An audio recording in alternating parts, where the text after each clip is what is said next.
अस्सलाम वालेकुम। आज की इस वीडियो में जो हम डिस्कस करेंगे वो class 10 mathematics chapter number 19 matrix and determinant. और आज जो हमारा लेक्चर होगा वो उसमें हम एक्सरसाइज 19.1 के कुछ क्वेश्चन को डिस्कस करेंगे। तो स्टार्ट करते हैं आज का अपना लेक्चर। सबसे पहले हमारे पास जो पहला क्वेश्चन है, specify the type of the following matrices. ठीक है, तो जो हमें यहाँ पर मैट्रिक्स गिवन है वो 5 मैट्रिक्स गिवन है और हमें बताना है कि ये पांचों मैट्रिक्स किस टाइप के हैं और इनका नाम क्या है। सबसे पहले जो हमारे पास पार्ट 1 है, जैसा कि आपको दिख रहा है कि इसमें 2 रॉ और 2 कॉलम है। तो अगर 2 रॉ और 2 कॉलम है तो इसे हम कहते हैं स्क्वायर मैट्रिक्स। ठीक है, जो इसका पार्ट 2 है हमारे पास, इसके अंदर जस्ट सिर्फ एक कॉलम है तो ये हमारा क्या कहलाएगा, कॉलम मैट्रिक्स। और जो इसका पार्ट 3 है, जस्ट इसके अंदर एक रॉ है तो इसे हम क्या कहेंगे, रॉ मैट्रिक्स। पार्ट 4 में हमारे पास मेन डायगोनल के एलिमेंट के अलावा बाकी एलिमेंट 0 है और मेन डायगोनल के एलिमेंट हमारे पास सेम है तो फिर इसे हम कहते हैं स्केलर मैट्रिक्स। और लास्ट हमारे पास मेन डायगोनल के अलावा बाकी सारे एलिमेंट 0 हैं लेकिन मेन डायगोनल हमारा डिफरेंट है तो फिर इसे हम क्या कहेंगे, डायगोनल मैट्रिक्स। ठीक है, तो उम्मीद करता हूं कि आपको ये टाइप्स क्लियर हो गए होंगे। अगर आपको टाइप्स के बारे में इल्म नहीं है तो आप इस का लेक्चर नंबर 1 देख सकते हो जहां पर मैंने टाइप्स को डिफाइन किया है। तो नेक्स्ट क्वेश्चन हमारे पास क्वेश्चन नंबर 2 है, what is the order of each of the following.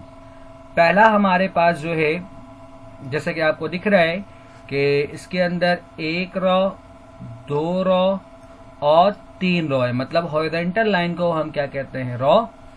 1 column 2 column और 3 कॉलम, वर्टिकल लाइन को हम क्या कहते हैं, कॉलम। तो इसका मतलब इसके अंदर 3 रॉ है और 3 कॉलम है तो इसे हम क्या कहेंगे, 3/3। ठीक है, यानी कि 3 रॉ और 3 कॉलम। इसके अंदर 1 रॉ 2 और 3 कॉलम है, सॉरी 3 रॉ है, 1 और 2 वर्टिकल लाइन है, इट मीन्स के 2 कॉलम है तो 3/2। थर्ड में 1 रॉ 2 रॉ है, 1 कॉलम 2 कॉलम और 3 कॉलम है, इसका मतलब 2/3, मतलब 2 रॉ और 3 कॉलम। चौथे वाले में 1 रॉ 2 रॉ और 3 रॉ है और 1 कॉलम है, मतलब 3/1। और पांचवा 1 रॉ 1 कॉलम है तो इसका मतलब हो गया हमारे पास 1/1। तो ऑर्डर किस तरह पहचानते हैं, सिंपल, आप हॉरिजॉन्टल लाइन और वर्टिकल लाइन ड्रॉ करोगे। हॉरिजॉन्टल लाइन मतलब होता है कि आपके पास रॉ है और वर्टिकल लाइन मतलब क्या है कि आपके पास कॉलम है। नेक्स्ट हमारे पास, check whether the following matrices of symmetric matrix और skew symmetric matrix. Symmetric matrix ये होता है कि आपको मैट्रिक्स का जो है ट्रांसपोज लेना है।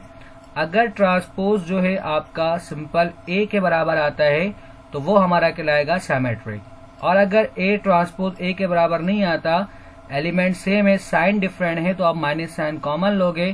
तो अगर -A के बराबर आता है तो वो हमारा क्या कहलाता है, स्क्यू सिमेट्रिक।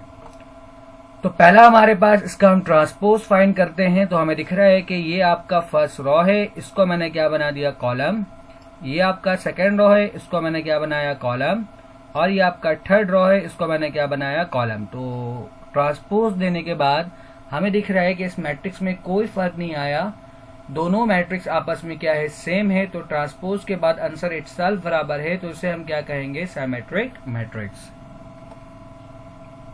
पार्ट 2 हमारे पास, सबसे पहले इसका आप ट्रांसपोज लोगे। तो जब इसका आप ट्रांसपोज लोगे तो ये आपका रॉ, ये क्या बन जाएगा, कॉलम। ये आपका रॉ, इसको आप क्या बना दोगे, कॉलम। इसी तरह ये आपका रॉ है, इसे भी आप क्या बना दोगे, कॉलम। अच्छा, कॉलम बनाने के बाद हमें दिख रहा है कि सब कुछ तो सेम है बट साइन फर्क है। तो इसके लिए फिर हम क्या करेंगे, माइनस साइन कॉमन निकालेंगे। माइनस साइन कॉमन का मतलब होता है कि हम बाहर माइनस साइन लिखेंगे और अंदर जितने भी एलिमेंट है सब का हम क्या कर देंगे, साइन चेंज कर देंगे। तो ये माइनस का 1 था, क्या बन गया प्लस का 1, ये प्लस का 2 है तो क्या बन गया -2, प्लस 1 क्या बन गया -1। इस तरह आपको दिख रहा है हर एक एलिमेंट का हमने क्या कर दिया, साइन चेंज। और जीरो को हमेशा हम पॉजिटिव ही शो करते हैं, तो जीरो से कोई फर्क नहीं पड़ता। तो अब ये आपको दिख रहा है कि ये दोनों मैट्रिक्स साइन कॉमन लेने के बाद ये दोनों मैट्रिक्स आपस में क्या हो गए, बराबर। तो फिर इसे हम क्या कहेंगे, स्क्यू सिमेट्रिक मैट्रिक्स। नेक्स्ट हमारे पास पार्ट 3 है इसका, आपको इसका ट्रांसपोज लेना है। तो ट्रांसपोज लेने के बाद आपको दिख रहा है मैंने रॉ को कॉलम बना दिया, और रॉ को जैसे ही मैंने कॉलम बनाया तो ये दोनों मैट्रिक्स आपस में क्या है, बराबर है। इसका मतलब ट्रांसपोज लेने से कोई फर्क नहीं पड़ रहा, तो फिर इसे हम क्या कहेंगे, सिमेट्रिक मैट्रिक्स। नेक्स्ट हमारे पास है इसका पार्ट 4। अगेन आप क्या करो, ट्रांसपोज लो, और ट्रांसपोज लेने के बाद आपको दिख रहा है कि अगेन ये आपस में क्या आ गया, बराबर आ गया। तो इसका मतलब ये भी हमारा क्या कहलाएगा, symmetric matrix. Next question, if A B C D and E, आपको ये 5 मैट्रिक्स गिवन है और आपको डिफरेंट ऑपरेशन कह रहा है। जैसे कि पार्ट 1 में आपको कह रहा है ए प्लस सी, ए और सी को आपस में ऐड करवाओ। तो ए हमारा बराबर है 1 -1 0 1, और सी हमारा बराबर है 2 3 -1 और 2। ऐड किस तरह करते हैं, ऐड होने के लिए सबसे पहला कंडीशन कि दोनों का ऑर्डर सेम होना चाहिए। अगर ऑर्डर सेम नहीं होगा तो एडिशन पॉसिबल नहीं होगा, ठीक है।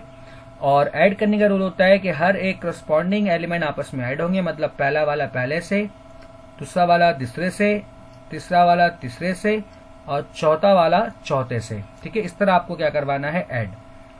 तो सबसे पहले 1 + 2 -1 + 3 0 -1 और 1 + 2 हमने सबको एक साथ लिख दिया, और इसको अब ऐड कर दें। 2 + 1 3, 3 -1 2, 0 -1 -1 और 2 + 1 हमारे पास कितना हो गया, 3। ये हमारे पास a + c का आंसर आ गया। नेक्स्ट पार्ट हमारे पास a + e है। तो आपको दिख रहा है कि a आपके पास 2/2 मैट्रिक्स है और e जो है 3/3 मैट्रिक्स है। इसका मतलब ऑर्डर सेम नहीं है, तो हम कहेंगे कि एडिशन जो है नॉट पॉसिबल है, ठीक है, क्योंकि ऐड होने के लिए ऑर्डर सेम होना चाहिए। b - d, अगेन आपको b और d को सब्ट्रैक्ट करना है। तो आपको दिख रहा है कि b 2/2 है और जो d है आपका वो 3/3 है। अगेन ऑर्डर सेम नहीं है, तो एडिशन और सब्ट्रैक्शन के लिए आपका ऑर्डर सेम होना चाहिए। तो फिर इसे हम क्या कहेंगे, इसे भी it is not possible to subtract, ठीक है, क्योंकि ऑर्डर सेम नहीं है। नेक्स्ट हमारे पास 2b + 3a, तो 2b हमारा इसके बराबर है और a हमारा इस मैट्रिक्स के बराबर है। सबसे पहले ये 2 और 3 मल्टीप्लाई हो रहा है। तो जब कोई नंबर किसी मैट्रिक्स से मल्टीप्लाई होता है तो वो हर एक एलिमेंट से मल्टीप्लाई होता है। तो सबसे पहले 2 को इन चारों से मैं क्या करवाऊंगा, मल्टीप्लाई, और 3 को इन चारों से मल्टीप्लाई करवाऊंगा। तो 2 × 2 4 ± -, 2 × 1 2, 2 × 1 2 और 2 × 0 हमारे पास क्या होगा, 0। इसी तरह मैंने इस 3 को इन चारों से क्या करवा दिया, मल्टीप्लाई। अब मल्टीप्लाई करवाने के बाद सिंबल आपको ऐड करना है। तो पहला वाला पहले से ऐड होगा, दूसरा वाला दूसरे से ऐड होगा, तीसरा वाला तीसरे से ऐड होगा, और चौथे वाले को आप चौथे वाले से क्या करवाओगे, ऐड करवाओगे। यानी कि इसको मैं लिख सकता हूं कि 4 + 3 -2 -3, 2 + 0 और 0 + 3। इसको आप सिंपल ऐड कर दें। तो 4 + 3 आपके पास क्या होगा, 7, -2 -3 कितना होगा, -5, 2 + 0 कितना होगा, 2, और 0 + 3 आपके पास कितना हो जाएगा, 3। पार्ट 4 b - c, b चूंकि 2/2 है और c आपके पास भी 2/2 है, तो ये सब्ट्रैक्ट हो सकता है। जिस तरह फर्स्ट एलिमेंट को फर्स्ट से ऐड करते हो, इसी तरह आप सब्ट्रैक्ट में आपको क्या करना है, सब्ट्रैक्ट करना है। सेम कंडीशन है। तो आपको दिख रहा है कि पहला 2 है, तो मैंने क्या किया, 2 - 2, फिर -1 और -3, फिर तीसरा 1 है तो मैंने 1 लिखा, चूंकि माइनस है, और ये माइनस क्या हो जाएगा, प्लस, तो मैंने क्या लिखा, +1 और 0 - 2। इसको आप सिंपल सब्ट्रैक्ट कर दो। तो 2 - 2 कितना होता है, 0, -1 - 3 कितना होता है, -4, 1 + 1 कितना होता है, 2, और 0 - 2 कितना होता है आपके पास, -2। नेक्स्ट हमारे पास a² है। a² मतलब होता है कि हम a को a से मल्टीप्लाई करवाएंगे, ठीक है। अच्छा, मल्टीप्लाई किस तरह करवाते हैं मैट्रिक्स को, सबसे पहले मल्टीप्लिकेशन के लिए आप देख लें कि सपोज करें कि पहले मैट्रिक्स का ऑर्डर m/n है, मतलब रो और कॉलम, और दूसरे मैट्रिक्स का ऑर्डर n/p है। यानी कि मैट्रिक्स उस वक्त मल्टीप्लाई होगा जब फर्स्ट मैट्रिक्स का कॉलम और सेकेंड मैट्रिक्स का रो आपस में क्या होगा, बराबर होगा, तभी मैट्रिक्स में मल्टीप्लिकेशन पॉसिबल है, अदरवाइज पॉसिबल नहीं है। खैर, अच्छा, अब इसको मल्टीप्लाई करवाते हैं। तो मल्टीप्लाई हम किस तरह करवाते हैं मैट्रिक्स को? सबसे पहले आप मल्टीप्लाई करवाते हो फर्स्ट रो को फर्स्ट कॉलम से, ठीक है। फर्स्ट रो को किससे मल्टीप्लाई करवाएंगे? फर्स्ट कॉलम को। और मल्टीप्लाई किस तरह करवाते हैं कि फर्स्ट एलिमेंट फर्स्ट से मल्टीप्लाई होता है और सेकेंड एलिमेंट सेकेंड से मल्टीप्लाई, यानी कि 1 मल्टीप्लाई होगा 1 से और -1 किससे मल्टीप्लाई होगा? 0 से। इसी तरह फिर गैप देने के बाद आप अगेन फर्स्ट रो को किससे मल्टीप्लाई करवाओगे? सेकेंड कॉलम से।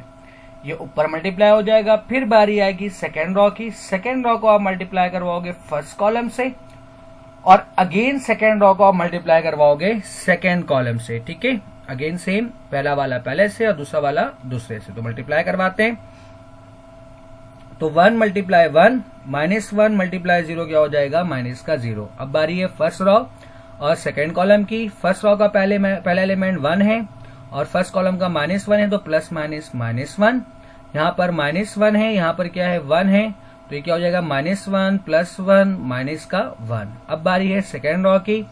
0 मल्टीप्लाई होगा 1 से, तो 0 मल्टीप्लाई 1 0, और 1 मल्टीप्लाई होगा 0 से, तो 1 मल्टीप्लाई क्या बनेगा? बस 0। अब सेकेंड रो किससे मल्टीप्लाई होगा? फर्स्ट कॉलम से। पहला एलिमेंट 0 है, यहाँ पर -1 है, तो आपके पास आंसर क्या आएगा? 0। अब माइनस का 0 लिखो, प्लस का 0 लिखो, कोई फर्क नहीं पड़ता। इसी तरह 1 को आप मल्टीप्लाई करवाओगे 1 से, तो 1 1 आपके पास क्या बन जाएगा? 1। अब आप सिम्प्लीफाई कर दो, तो 1 - 0 कितना होता है? 1। -1 -1 -2, 0 + 0 0, और 0 + 1 आपके पास क्या बनेगा? 1। नेक्स्ट, अब आपको b को b से मल्टीप्लाई करवाना है। इट मीन्स के जैसे मैंने आपको अभी बताया कि इटसेल्फ मल्टीप्लाई करवाएंगे स्क्वायर में। और मल्टीप्लाई का तरीका मैंने आपको अभी समझाया था कि फर्स्ट रो को हम फर्स्ट कॉलम से मल्टीप्लाई करवाएंगे, सेकेंड से मल्टीप्लाई करवाएंगे। इसका मतलब ये होगा कि फर्स्ट रो मल्टीप्लाई होगा सबसे पहले फर्स्ट कॉलम से, तो पहला एलिमेंट 2 है, यहाँ पर 2 है, 2 2 दा 4, ये -1 है, ये +1 है, तो माइनस प्लस माइनस और 1 1 दा 1। अब बारी है फर्स्ट रो सेकेंड कॉलम, तो पहला एलिमेंट 2 है, यहाँ पर -1 है, तो 2 -1 होता है माइनस का 2, फिर -1 है और यहाँ पर 0 है, तो माइनस प्लस माइनस और 0 मल्टीप्लाई 1 क्या होगा? 0। अब बारी है सेकेंड रो की। पहला एलिमेंट 1 है, यहाँ पर क्या है? 2 है, तो 2 1 दा 2, 0 मल्टीप्लाई 1 क्या होता है? 0। फिर फर्स्ट रो सेकेंड कॉलम, तो 1 मल्टीप्लाई -1 क्या होगा? -1। 0 मल्टीप्लाई 0 क्या होगा? 0। अब आप सिम्प्लीफाई कर दो, सिंपल। 4 - 1 कितना हो गया? 3, 2 + 0 2, -2 - 0 -2, -1 + 0 कितना हो गया? माइनस का 1। नेक्स्ट हमारे पास जो क्वेश्चन है d + e। आपको सिंपल d और e को ऐड करवाना है। तो सिंपल आप सेम तरीका, पहला वाला पहले से, दूसरा वाला दूसरे से, तीसरा वाला तीसरे से, और फिर इसको आप क्या करोगे? सिम्प्लीफाई कर दोगे। तो सिम्प्लीफाई करने के बाद जो आपके पास आंसर आएगा वो क्या बनेगा? 203 423 एंड 253। अगला question, for the matrices A and B, इन दोनों मैट्रिक्स को आपको क्या करना है? सबसे पहले ऐड करना है। तो ऐड करने का तरीका मैंने आपको भी बताया कि पहला वाला पहले से ऐड होगा, दूसरा वाला दूसरे से। जैसे आपको दिख रहा है यहाँ पर -1 को हमने 4 से ऐड करवाया, 0 को हमने 2 से ऐड करवाया, 1 को हमने 3 से ऐड करवाया। इसी तरह सब एलिमेंट को हमने आपस में एक दूसरे से ऐड करवाया। फिर आप सिम्प्लीफाई कर दो, तो आपके पास आंसर क्या बनेगा? ये आंसर। फिर आपके पास कह रहा है A - B, तो सिंपल आप क्या करो? जैसे ऐड करते हैं वैसे ही आप सब्ट्रैक्ट करोगे। तो पहला वाला पहले से, दूसरा वाला दूसरे से, फिर इस तरह से आपको क्या करना है? सारे एलिमेंट को सब्ट्रैक्ट करना है, ठीक है। तो आप सिम्प्लीफाई करने के बाद जो आपके पास आंसर आएगा वो क्या होगा? -5 4 0 -2 -3 0 -2 -1 और -2। 3A + 2B, यानी कि सबसे पहले आप फर्स्ट मैट्रिक्स को 3 से मल्टीप्लाई करवाओगे और सेकेंड मैट्रिक्स को आपको क्या करना है? 2 से मल्टीप्लाई करवाना है।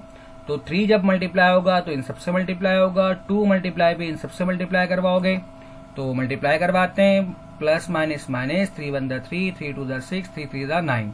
इस तरह मैंने सबको मल्टीप्लाई करवाया। सेम यहाँ पर 2 को मल्टीप्लाई करवाया और फिर जैसे मैंने आपको ऐड बताया था कि फर्स्ट एलिमेंट को फर्स्ट से, सेकंड को सेकंड से, थर्ड को थर्ड से, अब सिंबल क्या कर दो, ऐड कर दो और ऐड करने के बाद जो आपके पास सिम्प्लीफाई करो और जो इसका आंसर होगा आप इसको लिख दो। अगर कोई इशू होता है तो आप मुझसे कमेंट्स में भी पूछ सकते हैं, वैसे इंशाल्लाह होगा नहीं, निहायत ही आसान सा काम है। ठीक है, ए और बी इन दोनों को आपको क्या करना है, मल्टीप्लाई करवाना है। ठीक है, जिससे मल्टीप्लाई का रूल मैंने आपको ये बताया था कि आप सबसे पहले फर्स्ट रो को मल्टीप्लाई करवाओगे फर्स्ट कॉलम से।